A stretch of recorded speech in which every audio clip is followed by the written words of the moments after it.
The first time Elena tried to learn about investing, she lasted 11 minutes.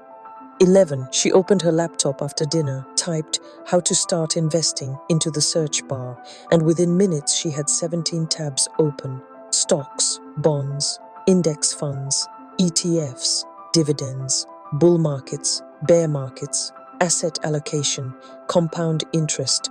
Somebody was talking about cryptocurrency. Somebody else was warning that the market was about to collapse. And one man was standing beside a sports car, explaining how he'd become financially free before 30. Elena closed the laptop. She was 46, and somehow 11 minutes of research had managed to make her feel as though she'd already failed at something she hadn't even started.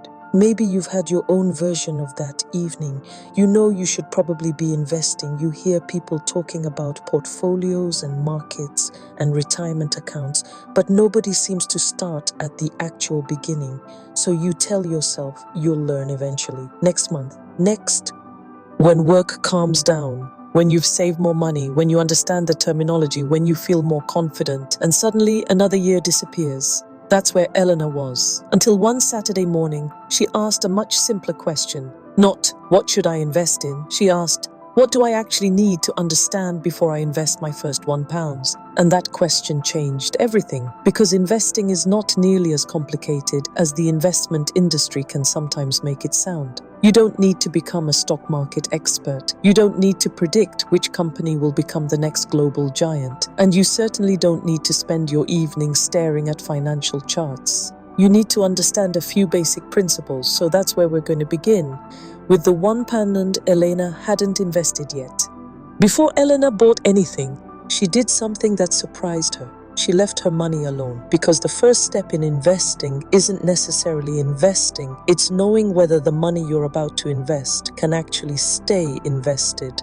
Imagine putting £1,000 into the market today, then 3 months later your boiler breaks, or your car needs an expensive repair, or you suddenly need money for a family emergency. If that £1,000 is your only available cash, you may have to sell your investment at exactly the wrong time. That's why investing usually works best with money you won't need for your immediate expenses and emergencies. Elena started by separating her money mentally into different jobs. Money for living, money for emergencies, money for short-term goals, and money for the future. That last category was the money she could begin thinking about investing, and notice what she wasn't doing. She wasn't waiting until she was wealthy. This is one of the ideas that keeps people out of investing for years. They imagine investing begins when you finally have a large amount of spare money. It doesn't. You can learn with a small amount. In fact, when you're inexperienced, starting small can be incredibly useful. Your first investment doesn't need to transform your finances. Its first job may simply be to transform you from someone who has never invested into someone who has. That's a very different person. A few days later, Elena encountered the question that frightens almost every beginner. What should I buy? Individual company shares looked exciting. If she chose the right company and its share price rose dramatically, she could make good money. Of course, the opposite was also true. She could choose badly. Then she discovered a concept that made investing much easier to understand. Diversification. Imagine walking into a market carrying £100. You could spend the entire £100 buying apples from one farmer. If that farmer has a terrible harvest, you have a problem. Or you could spread your money across many different products and suppliers. Investing can work in a similar way. Instead of relying heavily on the success of one company, diversification spreads your investment across many companies, sectors, and, depending on the investment, different countries. One common way investors do this is through diversified funds. An index fund, for example, generally aims to track a particular market index. Depending on the fund, one investment can give you exposure to dozens, hundreds, or even thousands of companies. That doesn't remove risk. Nothing does. Markets fall, companies fail, entire economies struggle. But diversification means your financial future isn't completely dependent on your ability to identify one winning company. Elena liked that, not because it sounded exciting, because it didn't. And that's something I wish more beginners understood. Good investing doesn't have to be exciting. Sometimes boring is exactly what you want your long-term money to be doing. Then came the question Elena had secretly been avoiding. Had she left it too late? She was 46. If she'd started at 25, she'd have had another 21 years for her money to grow. She couldn't get those years back. And yes, starting earlier has a major advantage. Time matters enormously when investing, but there is a dangerous leap people make from that truth. They go from, "I wish I'd started earlier," to, "There's no point starting now."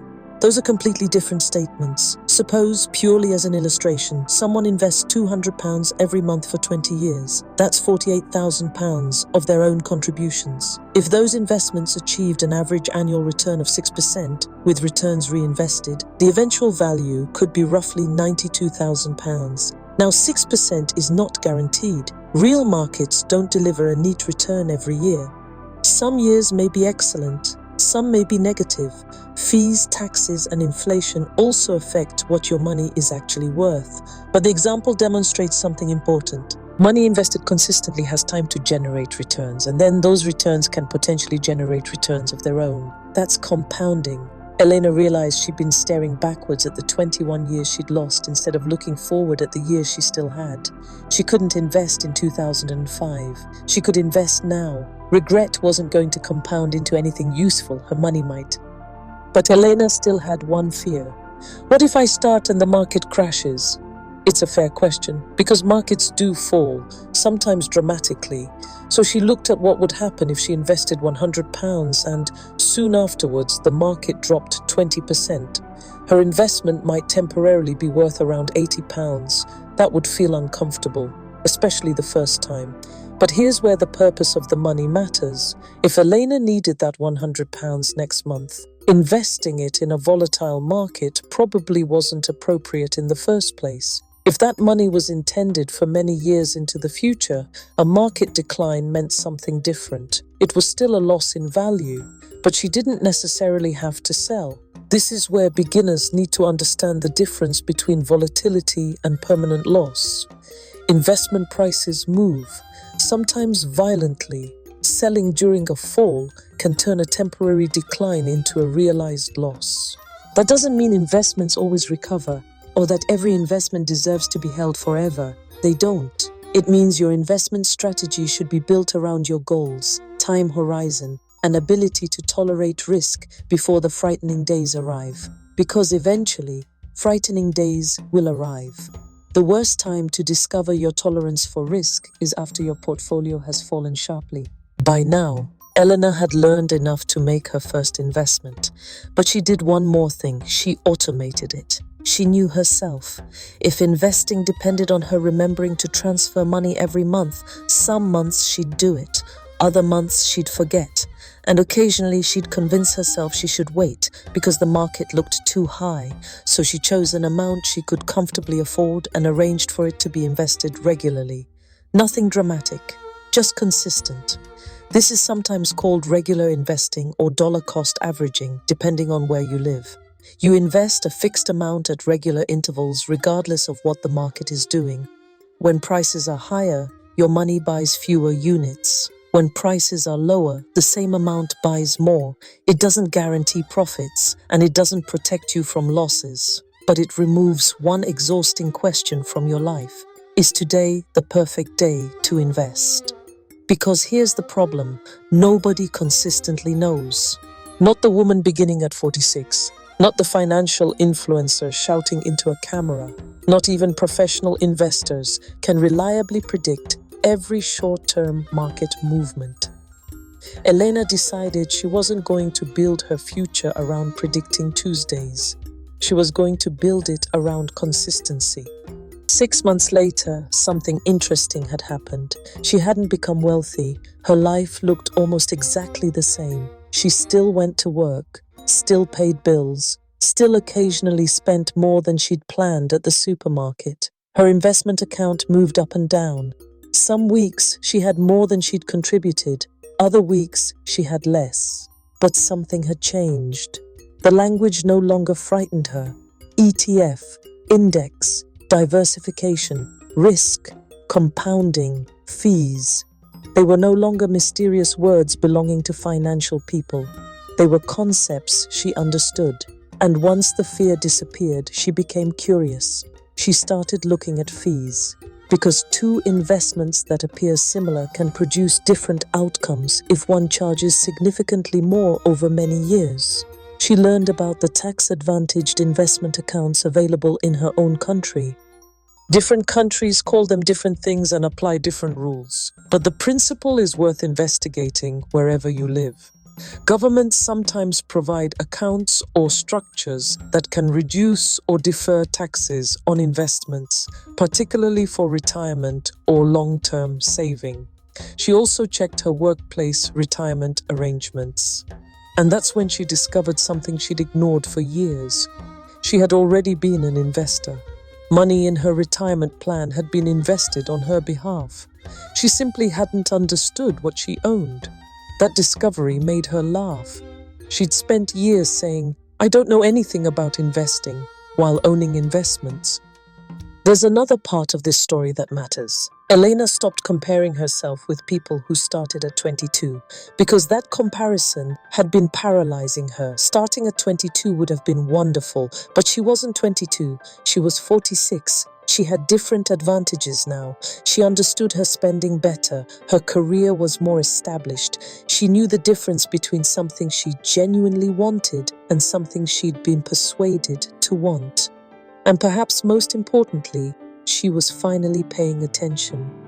There is something powerful about financial awareness in midlife. At this stage of life, you don't need another reason to punish yourself for decisions you made with information you didn't have. You need to decide what happens next. So if you're watching this and you've never invested before, here's what I'd like you to do. Not 20 things. 4. First, find out what you already have. Check workplace pensions, retirement plans, old investment accounts, and any money you've accumulated over the years. Write down what exists, where it is held, and if possible, what it's invested in. Second, look at your financial foundation. Before investing money you may need soon, think about your essential expenses, emergency savings, expensive debt, and short-term commitments.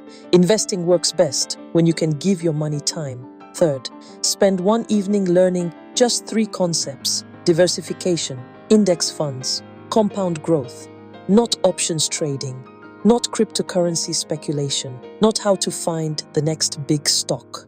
3 concepts. Start there. And fourth, if investing is appropriate for your circumstances, investigate a regulated investment provider in your country and the tax-efficient accounts available to you. Look carefully at fees, understand what you're buying, then decide what amount you could invest consistently without compromising your immediate financial needs. Maybe that's £25, maybe £100, maybe £500. The number is personal, the principle isn't. Start with what your life can sustain. And if you're unsure about your circumstances, particularly if you have significant debt, complex finances, tax questions, or you're approaching retirement, consider speaking with a qualified financial advisor in your country. A year after that Saturday morning, Elena opened her laptop again. The screen looked very different this time. There weren't 17 tabs. There was one, her investment account. The balance wasn't extraordinary. There was no sports car parked outside. Nobody was calling her a financial genius. But every month, money was quietly moving towards a future she'd once been too intimidated to plan for. And that may be the most important part of beginning after 40. Your first investment isn't really a declaration that you understand everything. It's a declaration that you're willing to learn. You don't need to know what the market will do tomorrow. You don't need to recover the years behind you, and you don't need to become somebody who talks about stocks over dinner. You just need to stop allowing what you don't know yet to control what you do next. At 40, 45, 50 or beyond, the question isn't, why didn't I start sooner? You've asked yourself that enough. A better question is, what could happen if I start now? If you're building a stronger, healthier, more financially secure and intentional life after 40, subscribe to Feel Pretty, Radiant Warriors, and I'd love you to think about one question. If fear of getting it wrong disappeared today, what would be your first financial move?